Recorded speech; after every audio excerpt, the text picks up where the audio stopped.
গ্রামীণ স্বাদে সকলকে জানাই স্বাগত। আশা করছি সকলে ভালো আছো, সুস্থ আছো।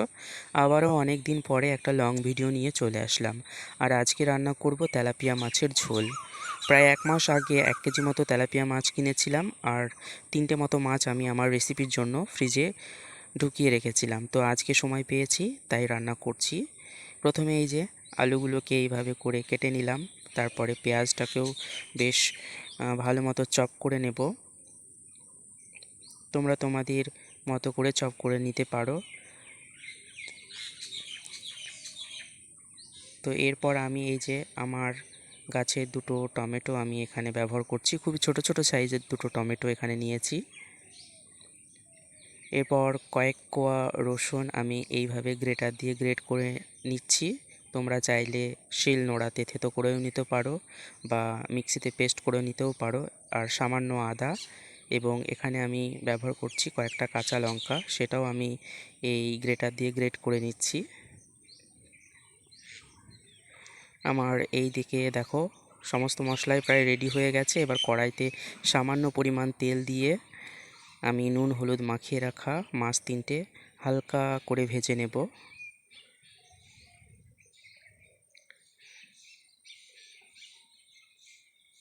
এইভাবে একটা কাঁটা চামচ দিয়ে আমি উল্টে পাল্টে হালকা করে ভেজে নিচ্ছি। ভাজা আমার প্রায় কমপ্লিট। এরপর ওই তেলের মধ্যে আমি ওই যে 2টো আলু কেটে রেখেছিলাম সেটা একটু ভেজে নেব।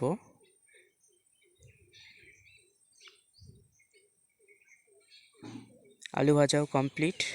এরপর ওই তেলের মধ্যে আমি দিয়ে দিলাম পেঁয়াজ।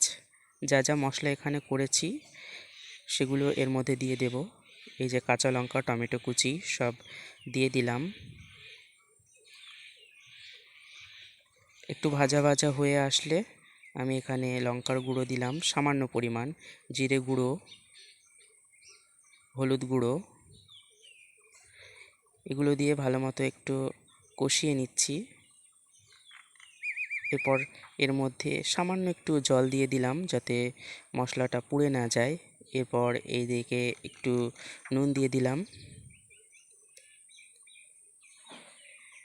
মশলাটা কষিয়ে যাওয়ার পরে সামান্য জল দিয়ে ভাজা আলুগুলো দিয়ে একটু নেড়ে চেড়ে কষিয়ে নিচ্ছি।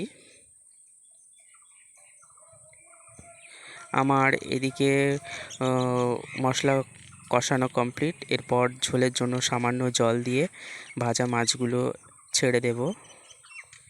তো তোমরাও এইভাবে ট্রাই করতে পারো, দেখবে খুবই ভালো লাগবে। আর আমি এ যাত্রায় আমি খুবই নতুন, তাই ভুল ত্রুটি মার্জনীয়।